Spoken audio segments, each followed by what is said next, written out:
나를 바꾸는 호흡의 기적과 비밀. 오늘은 당신의 마음을 어떻게 다스릴까요? 라는 주제를 가지고 오늘 시간에 우리가 말씀을 나누겠습니다. 우리가 흔히 하는 말 중에 마음을 늦춰라, 마음을 놓아라, 마음을 씻어내려라, 마음을 풀어라, 마음을 어루만져라, 마음을 가라앉혀라 등 말들은 마음의 이런 현상을 다스리는 방법과 관련이 있는 옛 선조들의 지혜입니다. 아마 우리나라 한글 빼놓고 이렇게 마음을 얘기하는 이렇게 단어가 많은 언어는 아마 우리나라 언어밖에 없을 것 같습니다. 이런 말들을 동양의학의 기운의 입장에서 얘기해 보고자 합니다.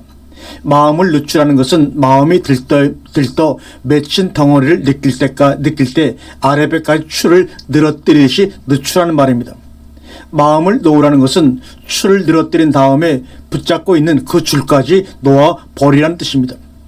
마음을 씻어 내리라는 것은 신경성 불안증이 있을 때 몸 안에 응어러진 점들이 느껴집니다. 배를 만져보게도 뭔가 점들이 느껴질 때가 있습니다. 마치 백사장에 알몸으로 누우면 무수한 모래가 몸에 달라붙는 것처럼 느껴집니다.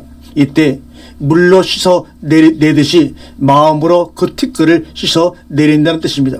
또한 마음을 풀라는 것은 강박 상태일 때 허리띠를 꽉 조이는 듯한 느낌이 오는데 이것을 느슨하게 풀어주라는 것입니다. 또 마음을 어루만지다라는 것은 속상할 때 상처가 난 것을 느끼게 됩니다. 이때 아픈 부위를 손으로 쓰담듯이 그 부위를 마음으로 어루만져 주라는 것인데 그러면 신경이 이완되어 완전히 풀리게 됩니다. 이러한 마음의 언어는 오직 우리 언어에만 있는 특이한 현상입니다. 이런 마음을 조절하는 방법으로 아랫배 호흡을 통하는 것이 가장 근본적이고 효과적인 것입니다. 왜냐하면 마음의 움직임은 호흡을 통해 겉으로 드러나는 것이기 때문입니다. 병이란 우리 몸과 마음이 보내는 반성의 메시지입니다. 그러므로 무슨 일이든 첫 경험이 중요합니다. 그 경험을 아랫배 호흡을 통하여 경험을 시켜드리기를 원합니다. 우리가 배꼽 밑에, 배꼽 주변, 그 주변에 아랫배 호흡을 할 때 주의할 점과 질의응답을 여러분에게 말씀을 드립니다. 다시 한번 얘기를 하지만 우리가 아랫배 호흡이라고 하는 것은 바로 이 배꼽 주변에 이 우아래 양쪽 주변을 다 우리가 아랫배라고 얘기해 볼 수가 있습니다. 이것을 우리가 세상에서는 혹은 복식 호흡이다, 단전 부위라고 얘기도 하는데 저는 그런 용어를 쓰지 않고 이 배꼽이 한 치 밑에 이 양쪽에 이 과정을 이 주변을 다 아랫배 호흡이라고 얘기합니다. 그래서 이 주변으로 호흡한 호흡을 아랫배 호흡이라고 제가 말씀을 드린다는 것을 알고 여러분이 이 강좌를 따라주시면 감사하겠습니다. 우리가 호흡을 할 때 대개 가슴과 등을 곧게 펴라고 하는데 맞나요? 아닙니다. 가슴과 등을 곧게 편 자세는 앞가슴이 은근한 부담을 주기 때문입니다. 그러면 내부의 장기도 같이 부담을 받아 호흡이 고르지 않게 됩니다. 그러므로 척추를 곧게 한 상태에서 몸을 약간 앞으로 기울여 호흡을 하시기 바랍니다. 이 가슴 같은 걸 곧게 피는 것은 다시 말하자면 앞가슴에 부담을 주기 때문에 척추를 곧게 핀다는 그 중심을 척추를 곧게 핀 상태에서 몸을 약간 앞으로 기울여 호흡을 하시기 바랍니다. 아랫배 호흡이라고 하는데 정확히 아랫배는 어디를 말하는 것인가요? 맞습니다. 아랫배 호흡을 할 때 아랫배 위치를 정확히 잡지 않고 호흡을 하면 허리에 통증이 오는 수가 있으며 집중할 수가 없습니다. 일반적으로 아랫배는 배꼽 아래 세치와 척추에 명문혈 있는 자리라고 알고 있지만 좀 더 그 위치를 낮춰서 하면 효과가 좋습니다. 그러므로 배꼽 밑에 한 이 정도 여기에다가 중심을 두고 호흡을 하시면 좋을 것 같습니다. 이것을 나중에 한번 서로가 실습을 할 수 있는 기회가 있으면 정확히 그 자리를 잡아드리면 좋겠습니다. 우울증도 호흡을 통해서 치유될 수 있나요? 물론 됩니다. 우울증은 다른 말로 하면 마음 한가운데 울음주머니가 달려있는 병입니다. 그래서 작은 충격이나 위로랍시고 한마디만 해도 곧 울 것 같은 마음이 되는 것입니다. 울음주머니의 정체나 사연이 무엇인지 굳이 말하지 않아도 마음을 고이 가라앉히고 호흡에 집중하면서 서서히 울음주머니에 차있던 가슴앓이의 덩어리가 빠져나가는 것을 느끼면서 새로운 기운, 즉 이해하고 용서하며 좀 더 넓은 마음, 트인 마음이 생수처럼 그 배에서 넘쳐남을 경험하게 될 것입니다.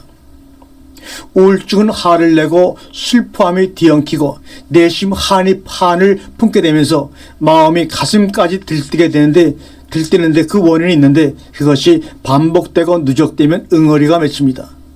그 응어리가 혈액의 순환을 막으면서 가슴이 답답하고 빡빡하게 되는 것입니다. 그러면 기도 몽롱해지고 눈에 총기가 없어지며 매사에 자신감을 잃게 되고 급기야는 자기의 감정도 자기가 붙잡지 못하게 되어 자살로까지 이어지는 경우가 간혹 있습니다. 어느 분이 얘기합니다. 불면증에서 해방되고 싶어요. 어떻게 하면 됩니까? 우리가 동의보감에 보면 몸에 열이 없으면서도 머리가 아프고 눈앞이 아찔하고 모관이 마르지만 갈증은 나지 않고 정신이 또렷해지면서 잠을 못 이루는 것은 모두 허하기 때문이라고 동의보감에서는 얘기하고 있습니다.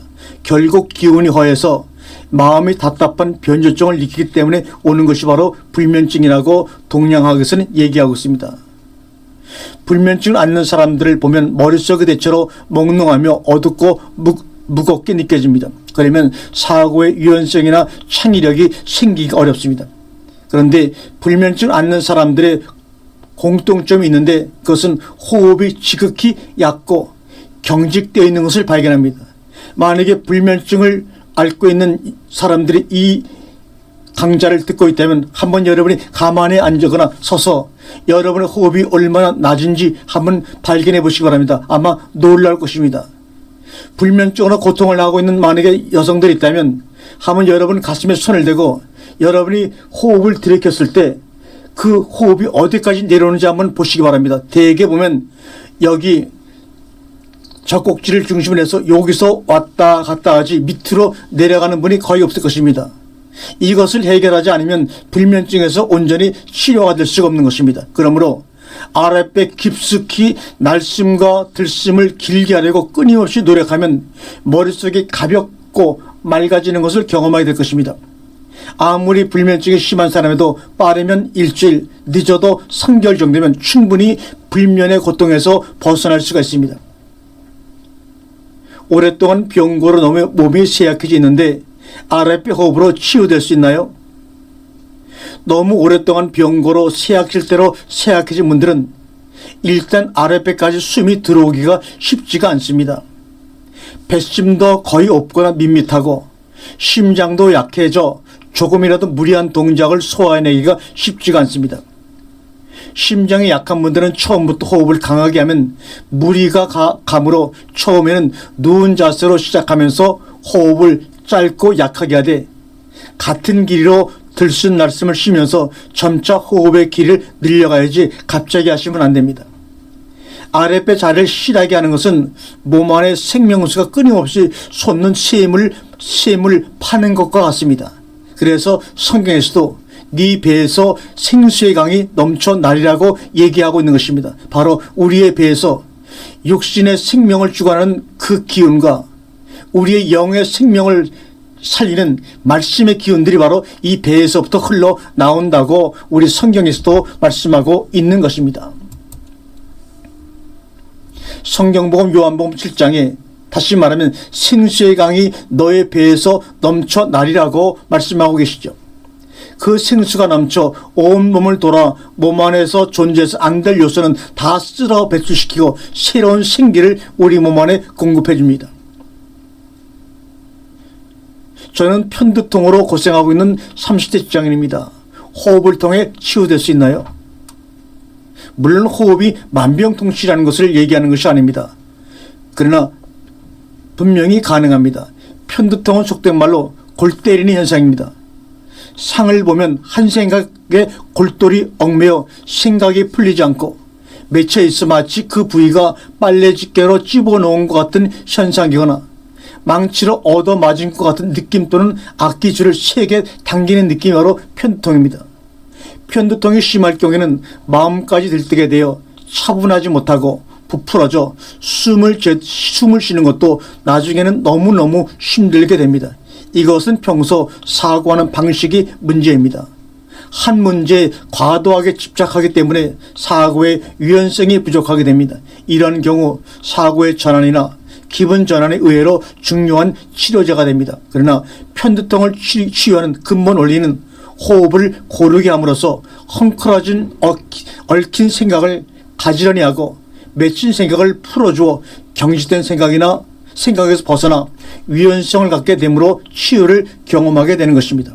다시 말하면 사고의 집착으로 인한 자율신경의 경직은 호흡을 곧게 부드럽게 유연하게 함으로써 편두통에서 해방될 수가 있는 것입니다.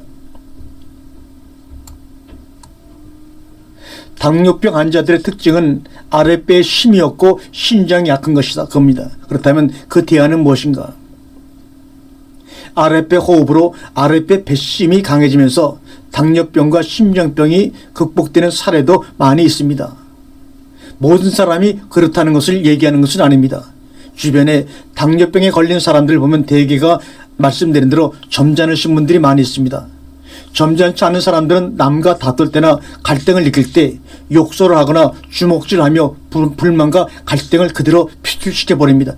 그러면 스스로 시원하든가 너무했다는 생각이 들게 됩니다. 그러나 점잖은 분들은 목구멍까지 치밀어오는 분노와 욕설을 어금니를 물고 참습니다. 이때 참느냐고 마음을 내리누르나 췌장과 신장에 경직이 오고 이 때문에 호르몬의 부조화가 따라서 생기는 병이 당뇨병일 수가 있습니다. 때로는 당뇨와 함께 혈압이 함께 오는 경우가 있는데 이것은 열이 위로 뻗쳐 혈압으로 나타나고 마음을 내리누르니 당뇨로 나타나게 되는 것입니다. 이는 양약이나 한약으로 온전한 치료가 되기 어려운 것이 사실입니다. 그래서 우리가 병원에 가면 당뇨나 혈압은 평생을 먹으러 갑니다. 그러나 그것도 의사 선생님들의 말대로 그렇게 해야 되는 경우도 있지만 언제까지 거기에 의존하며 살겠습니까? 그러므로 우리가 한번 다른 방법을 찾아서 보완해 보는 것이 좋다고 여러분에게 권면을 드리는 것입니다. 결국 스트레스가 주된 원인이라고 생각이 듭니다. 또 유전적인 요인이라는 것도 당뇨 자체보다 사실은 집안의 성격적 요인을 얘기한 것이 아닌가 여겨집니다. 당뇨병 환자는 그 정도의 차이는 있지만 신장이 약한 것이 특징입니다. 신장병은 특이한 점이 없으므로 알지 못하다가 상당히 진행이 된 후에 알게 되는 경우가 많다고 합니다. 사실 몸을 유지하기 위해선 필요한 것을 취하는 것 못지않게 내버려야 하는 것도 중요합니다. 우리가 흔히 콩팥이라고 부르는 신장은 노폐물을 배설하여 몸 안의 수분과 산, 염분 등을 조절하는 역할하는 중요한 장기입니다. 이 신장 기능이 저하되면 노폐물이 쌓이게 되고 몸 안의 균형이 깨어져서 극대화하는 생명을 유지하기 어려운 상태가 됩니다. 몸이 붓는 경우는 대개 신장이 좋지 않아서입니다. 몸이 붓거나 특히 눈 주위나 발목이 붓는 경우, 소변색이 빨갛거나 콜라색인 경우, 눈 언저리가 검게 물드는 경우, 땀을 많이 흘리는 경우, 소변량이 줄거나 소변 횟수 갑자기 늘어나는 경우, 당뇨나 고혈압이 오래된 경우에는 반드시 신장의 상태를 의심해 보아야 합니다. 이때 신장의 상태를 기운상으로 보면 신장이 확장되어 부푼 느낌 또는 경직되어 단단하게 뭉친 느낌, 기능이 저하되어 푸석푸석한 느낌 등 다양하게 느껴진다고 합니다. 그래서 호흡을 하게 되면 기운이 신장으로 쏠리면서 힘이 가게 되는 현상이 나타납니다. 그러면 신장의 기능이 회복이 더디거나 기능 저하가 완전히 해소가 되지 않습니다. 정확히 가운데로 집중하여 호흡을 하야만 경직된 신장이 풀리고 확장된 신장은 줄어드는 복원력을 갖게 됩니다. 이때 호르몬의 분비도 정상적으로 되면서 당뇨도 없어지는 경우를 많이 보게 됩니다. 계속하여 질의응답에 답하도록 하겠습니다.